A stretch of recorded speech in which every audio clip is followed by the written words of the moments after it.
cantando e seguindo a canção. Somos todos iguais, braços dados ou não, nas escolas, nas ruas, campos, construções. Somos todos iguais, braços dados ou não. Vem, vamos embora, que esperar não é saber. Quem sabe faz a hora, não espera acontecer. Vem, vamos embora, que esperar não é saber. Quem sabe faz a hora, não espera acontecer.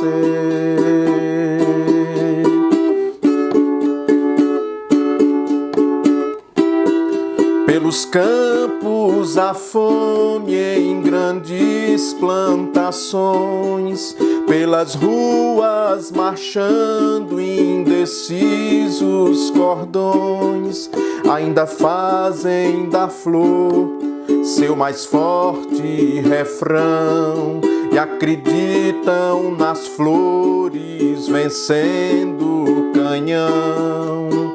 Vem, vamos embora, que esperar não é saber. Quem sabe faz a hora, não espera acontecer. Vem, vamos embora, que esperar não é saber. Quem sabe faz a hora, não espera acontecer.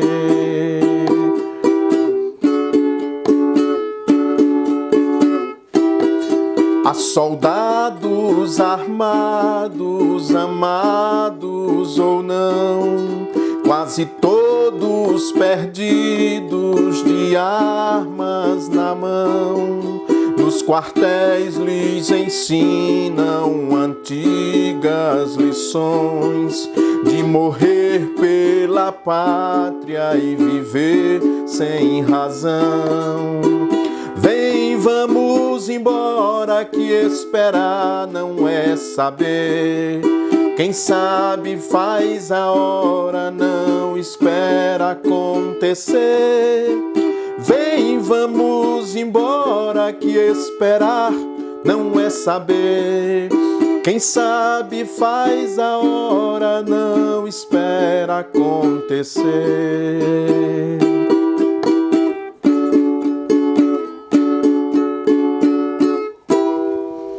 Talvez uma das figuras mais enigmáticas da música popular brasileira seja o autor desta canção, o paraibano Geraldo Vandré. Geraldo Vandré anda recluso desde o seu retorno aqui ao Brasil. Nós não temos muito notícias dele, quase não dá entrevistas. Alguns anos atrás, ele deu uma longa e muito boa entrevista a Geneton Moraes, mas que as grandes perguntas que nós temos a respeito de Geraldo Vandré, ele continua sem responder. Eu li há poucos dias, antes do Natal, o livro Vandré, O Homem que Disse Não, de Jorge Fernando dos Santos. Li na edição Kindle, uma biografia muito boa de Vandré. O autor cobre os seus anos desde a Paraíba, João Pessoa, o contexto familiar. Geraldo Vandré vivia numa família muito abastada na capital paraibana. Depois vai para São Paulo, onde ali se estabelece, vai fazer direito, faz o curso de direito, chega mesmo a concluir a faculdade de direito, mas o seu despontamento, digamos assim, para o mundo se dá através dos festivais de música popular, principalmente quando concorre com Disparada, de autoria de Geraldo Vandré e Theo de Barros, numa interpretação perfeita de Jair Rodrigues, então um garoto. O autor deste livro nos conta toda essa trajetória de Vandré e principalmente o período em que ele fica recluso. Vandré, depois do Festival da Canção, quando ele concorre com Caminhando,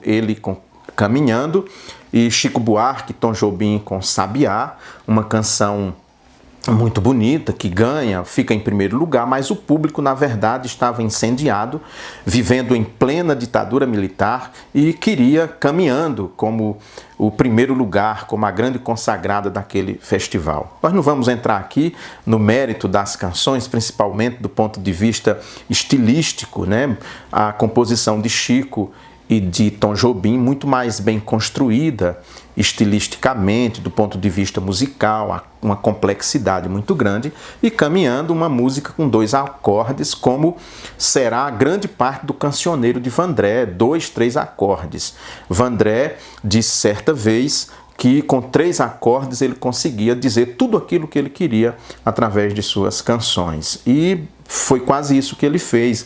Quase todo o cancioneiro dele a gente consegue tocar com 2, 3 canções, por isso que quando aprendemos a tocar violão, essa, para não dizer que não falei das flores, é a primeira que qualquer pessoa aprende pela facilidade, também pela força melódica e poética que ela tem.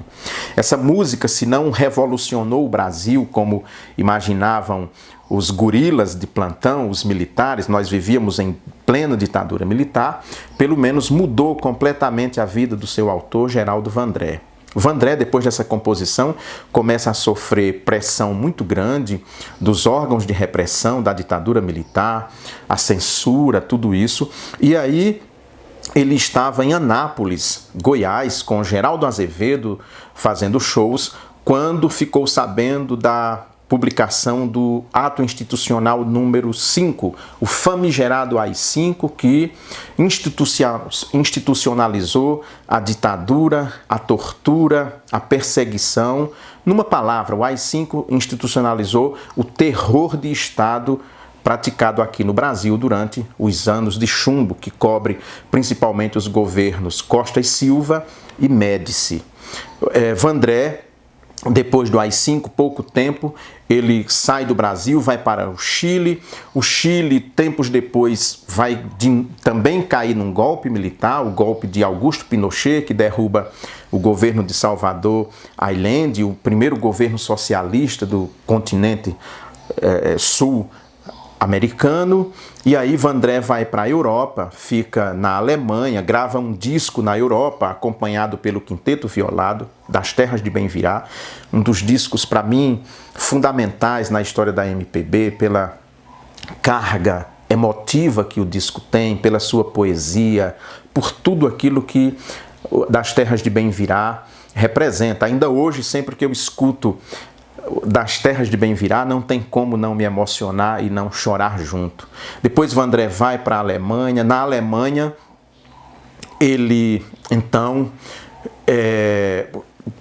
compõe uma música para Che, depois que ele fica sabendo do assassinato de Che Guevara, nas selvas bolivianas. E na Alemanha fica algum tempo e, por fim, retorna ao Brasil. Tudo isso está narrado aqui em Vandré, o Homem que Disse Não, de Jorge Fernando dos Santos. Retorna ao Brasil. Há um hiato entre o dia que, de fato, Vandré chegou no Brasil e quando se apresenta publicamente, dá uma entrevista para uma rede de televisão aqui do país, negando que tenha sofrido qualquer tipo de tortura, qualquer tipo de pressão. E, a partir disso, Vandré entra no grande silêncio que, de certa maneira, permanece até hoje. Não gosta de falar desse tempo da ditadura. Qualquer um dos seus amigos ou de pessoas que se aproximam dele contam que, quando toca nesse assunto, ali encerra a conversa com Vandré.